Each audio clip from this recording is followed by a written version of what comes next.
তোমরা সবাই কেমন আছো? আমি অনেকদিন পর ব্লগে চলে এলাম, তার কারণ আমার স্কুলে পরীক্ষা চলছিল, তার মধ্যে আবার তোমার দোকানে থাকতে হচ্ছিল। আমাদের তো নতুন চায়ের দোকান খুলেছে, তো ওর জন্য ছাড়া হচ্ছিল না।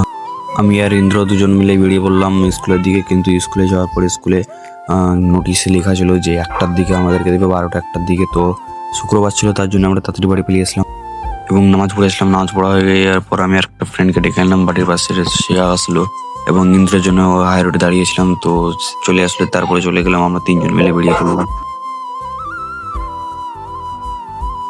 আর যেখানেই যাই এর জন্যই দেরি হয়ে যায়। এ যেখানেই যাবে আমাদের সঙ্গে, সে সব সময় দেরি করে আসবে, তার জন্য ওর জন্যই সব কিছুতে দেরি পড়ে যায়। স্কুলে ঢোকার পর দেখছি নোটিশের সামনে অনেকগুলো ভিড়, তো সেই ভিড়াভিড়িতেই আমরা নিজেদের ওটা খুঁজে আমরা হয়ে গেল আমাদের দেখা। তো তোমার ভাই পাস হয়ে গিয়েছে। আমি বলে না, আমরা যতগুলোই বন্ধু ছিলাম সবগুলোই পাস।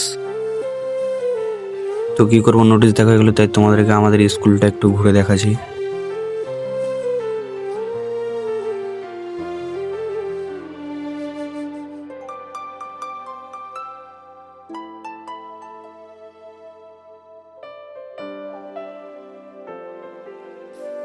আমাদের বাথরুমের অবস্থা দেখবে তো তোমাদেরও মনের মধ্যে একটা ইচ্ছা জাগবে যে হ্যাঁ, আমাদেরও বাথরুমগুলো এরকম হোক।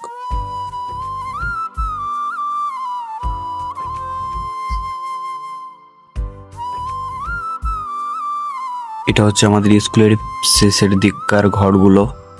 ওই বন্ধুটা ক্যামেরার সামনে আসতে একটু লজ্জা করছিল, তার জন্য ওকে বেশি নেওয়া হয়নি ক্যামেরাতে। বেফালতু স্কুলে ঘুরে না বেরিয়ে আমরা বাড়ির দিকে রওনা দিলাম।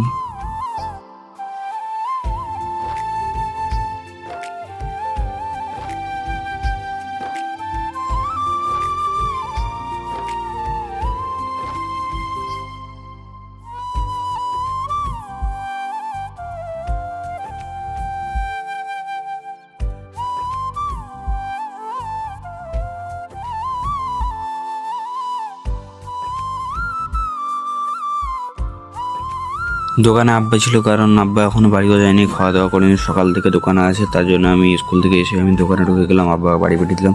তো আজকের ব্লগটা এত পর্যন্তই। তোমাদেরকে কেমন লাগলো সবাই